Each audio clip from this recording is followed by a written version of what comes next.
Yo guys, ketemu lagi dan kita di sini ya, masih di segmen Sekelebat Info, di mana nanti di sini kalian bisa dapetin info terbaru dan terpanas nih guys. Oke, hari ini di tanggal 29 ya di bulan Mei di tahun 2023. Dan seperti biasa guys, tidak bosan-bosannya kita selalu mengingatkan ya buat teman-teman semua untuk selalu mematuhi protokol kesehatan dimanapun kalian berada ya, khususnya di tempat keramaian. Karena di luar sana banyak sekali virus dan juga penyakit-penyakit yang mengancam kesehatan kita. Oke, kita langsung saja melihat bagaimana update dari global crypto market cap. Seperti yang terlihat ya dari data coin market cap di sini, menunjukkan adanya kenaikan yang cukup lumayan ya di 3% guys. Ini bagus banget untuk memulai weekly hari ini ya. Tentu saja ini adalah efek dari kontribusi Bitcoin dan juga teman-temannya ya. Dimana untuk Bitcoin dalam waktu 24 jam ini mengalami kenaikan yang cukup signifikan di 3% guys. Dan tentu saja ini akan diikuti oleh beberapa altcoin yang lain ya, seperti Ethereum mengalami kenaikan juga dalam waktu 24 jam sebesar 2,6% guys. Kemudian untuk BNB juga naik di 1,3%, XRP di 1,2%. Kemudian Cardano juga naik di 2,3% guys. Kemudian untuk Dogecoin, Polygon dan Solana ini masih belum terlihat adanya kenaikan. Tron juga belum ada guys. Litecoin juga masih adem-adem aja ya. Kemudian untuk Polkadot ini naik juga di 1,5%.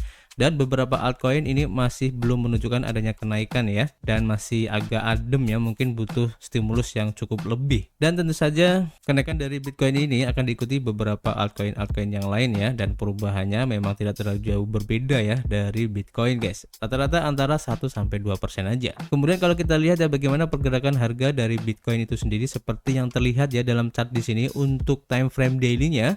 Dan seperti yang sudah kita bilang kemarin ya, seandainya di MA20 time frame daily ini untuk close candle-nya masih bertahan di atasnya, maka ada kemungkinan harga dari Bitcoin ini akan lanjut naik guys. Dan terlihat di sini ya, retest di 28.000 guys akhirnya. Dan kita ucapkan selamat buat teman-teman semua yang mengambil DCA di sekitar harga 26.000 ya, yang sudah kita rekomendasikan beberapa hari yang lalu guys. Nanti kita akan update lagi bagaimana perkembangan harga dari Bitcoin ini ya, dan kita akan coba lihat bagaimana pandangan ya beberapa analis tentang kenaikan Bitcoin hari ini guys.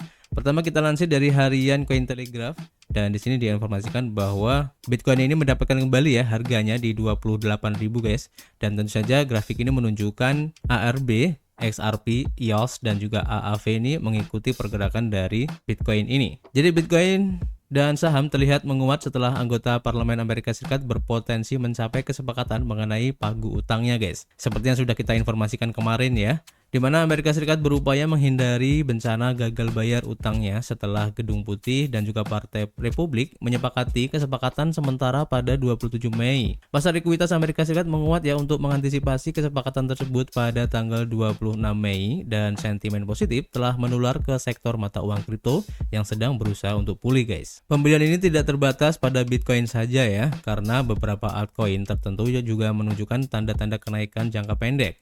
Namun mempertahankan rally di level yang lebih tinggi mungkin terbukti sulit ya bagi para bulls. Setelah kesepakatan pagu utang, para trader cenderung memfokuskan perhatian mereka ya pada kenaikan suku bunga Federal Reserve. Data pengeluaran konsumen pribadi yang kuat pada 26 Mei meningkatkan kemungkinan kenaikan suku bunga pada pertemuan The Fed bulan Juni nanti.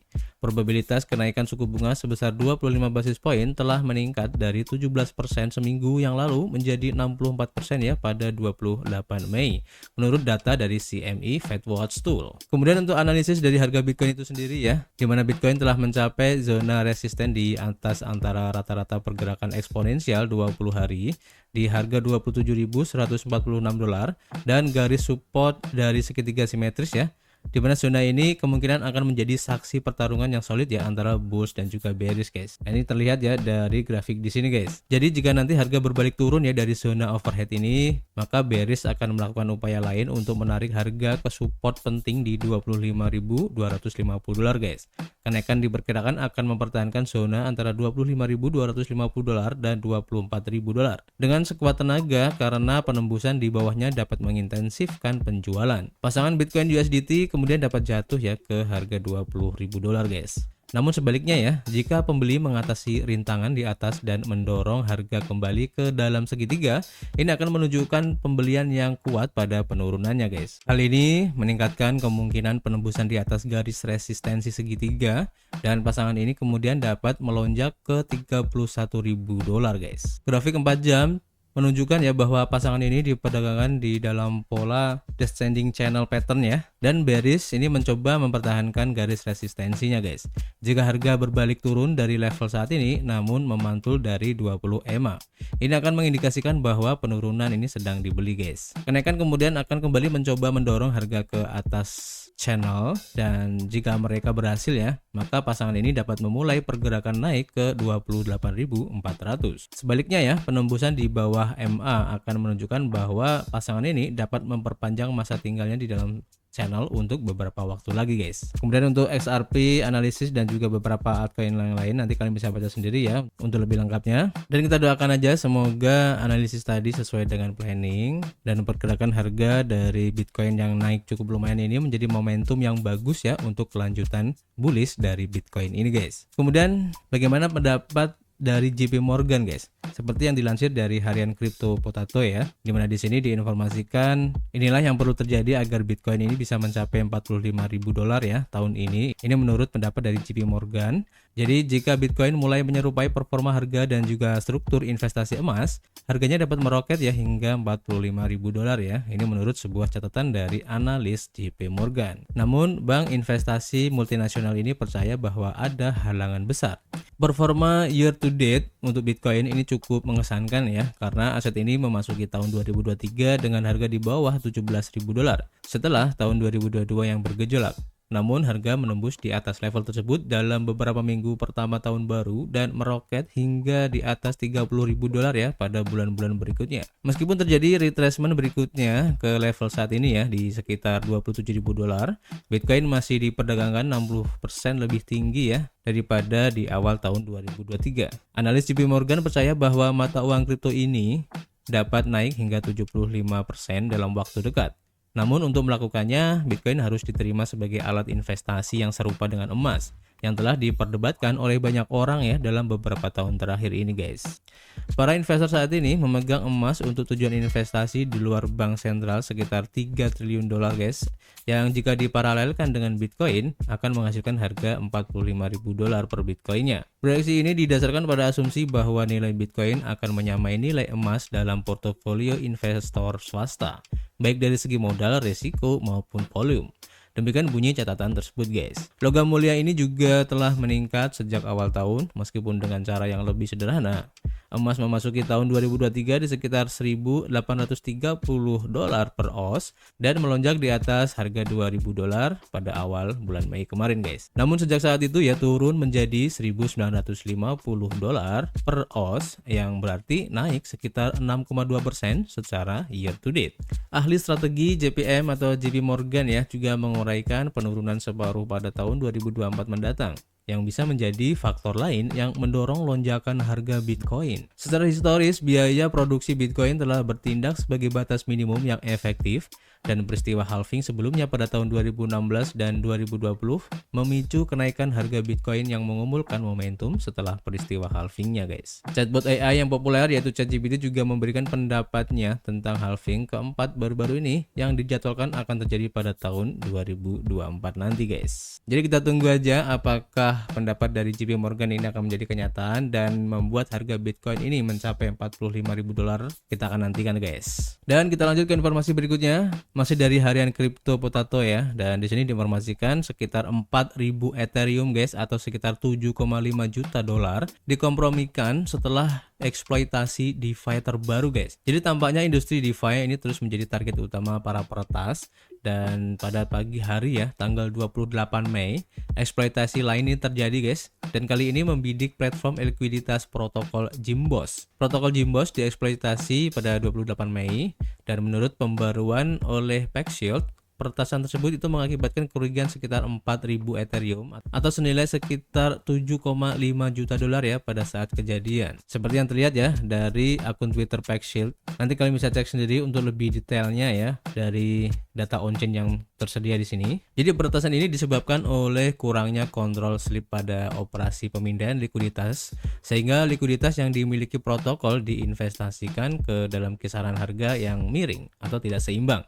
Yang dieksploitasi dalam pertukaran terbalik untuk mendapatkan keuntungan guys. Tim telah menangani masalah ini dan seharusnya bekerja untuk menyelidiki dan menghubungi pelaku eksploitasi ini guys. Jadi kita tunggu aja guys kira-kira apa yang akan dilakukan oleh Jimbos ini ya untuk memulihkan Ethereum yang telah diretas, dan kita doakan semoga masalah ini bisa terselesaikan dengan baik guys. Selain informasi tersebut ya, masih berhubungan dengan Ethereum seperti yang dilansir dari Cointelegraph, di mana di sini diinformasikan wallet Ethereum yang tidak aktif selama 8 tahun guys ini kembali bangkit dan memindahkan jutaan dolar guys. Jadi pemiliknya memperoleh token-token tersebut selama ICO Ethereum pada tahun 2015 ketika setiap Ethereum hanya bernilai 31 sen saja guys. Dompet yang tidak aktif ini sejak ICO dari Ethereum pada tahun 2015 tiba-tiba terbangun setelah 8 tahun tidak aktif dan memindahkan total 8.000 Ethereum hanya dalam waktu 2 menit. Wallet tersebut menerima 8.000 Ethereum setelah berpartisipasi dalam ICO Ethereum pada tahun 2015 dan tetap tidak aktif ya hingga 27 Mei. Pada hari itu, pemiliknya memulai dengan transfer hati-hati ya sebesar 1 Ethereum ke wallet baru, dan 1 menit kemudian mereka mentransfer 7.999 Ethereum yang tersisa ke alamat wallet baru guys. Pada saat artikel ini ditulis ya, untuk simpanan Ethereum tersebut bernilai sekitar 14,7 juta dolar. Transaksi ini pertama kali diketahui oleh layanan analisis blockchain Loop On Chain yang memberitahu sekitar 219.000 followernya di Twitter ya tentang transfer tersebut. Di bagian komentar postingan tersebut ada beberapa spekulasi komunitas seputar alasan transfer tersebut. Salah satu komentator menyarankan ya bahwa pemiliknya baru saja dibebaskan dari penjara. Sementara yang lain membuat komentar lucu bahwa mereka mentransfer dana dari ledger lama.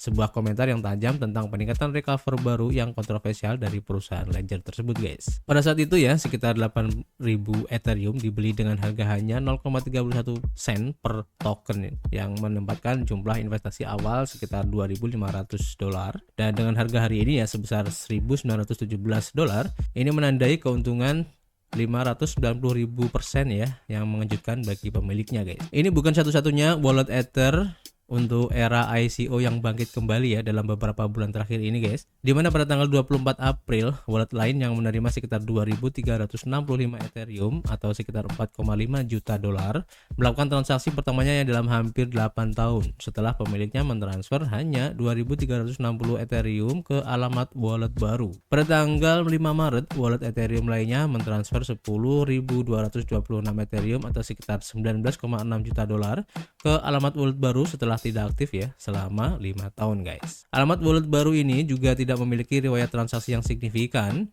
dan satu-satunya transaksi Ethereum lainnya yang tercatat di wallet baru adalah transaksi masuk sekitar 207 Ethereum atau sekitar 380.000 dolar ya, yang dilakukan hanya beberapa menit sebelum transfer terbaru. Khususnya 207 Ethereum tambahan dikirim dari wallet lain yang tetap tidak aktif ya sejak 12 Juni 2017. Menariknya, wallet baru ini juga berisi meme coin senilai 46 dolar yang disebut Gensler atau GENSLR, dan token yang terinspirasi dari naga yang disebut Dejitaru Suka dengan kodenya Suka senilai 0,24 dolar. Menurut data dari pelacak wallet Web3 The Bank. ICO Ethereum terjadi dalam 2 tahap utama. Tahap pertama adalah pra penjualan, dan antara 22 Juli dan 2 September 2014, penjualan token Ethereum kepada investor baru berhasil mengumpulkan 18 juta dolar. Nilai tukar yang berlaku untuk pra penjualan adalah 1 Bitcoin untuk 2000 Ethereum. Tahap kedua adalah peluncuran resmi blockchain Ethereum yang terjadi pada tanggal 30 Juli 2015. Ini berarti bahwa beberapa investor menunggu lebih dari 1 tahun ya untuk dapat menukarkan dan menggunakan Ethereum mereka guys. Wallet yang tidak aktif dengan jumlah besar kripto dapat terbangun karena berbagai alasan. Terkadang wallet yang tidak aktif terbangun kembali karena diretas. Di lain waktu, hal ini terjadi karena pemiliknya mungkin lupa, dan ketika ditemukan kembali, mereka memutuskan bahwa ini adalah waktu yang tepat untuk menjualnya guys. Jadi ini cukup menarik ya, karena belakangan ini banyak sekali wallet-wallet yang sudah tidur bertahun-tahun ya, bangun lagi guys. Dan tentu saja banyak alasan di balik bangunnya beberapa wallet Ethereum ini, dan kebanyakan dari mereka memang sebagian besar ini langsung mencairkan ke ruang fiat, dan sebagian lagi masih menyimpannya dan hanya memindahkannya ke wallet-wallet Ethereum yang baru guys. Jadi menurut kalian bagaimana? Untuk informasi hari ini kalian bisa tulis ya di kolom komentar, dan seperti biasa nanti kita bisa ngobrol banyak di dalamnya, dan yang pasti kita akan ketemu lagi guys di informasi berikutnya. Peace.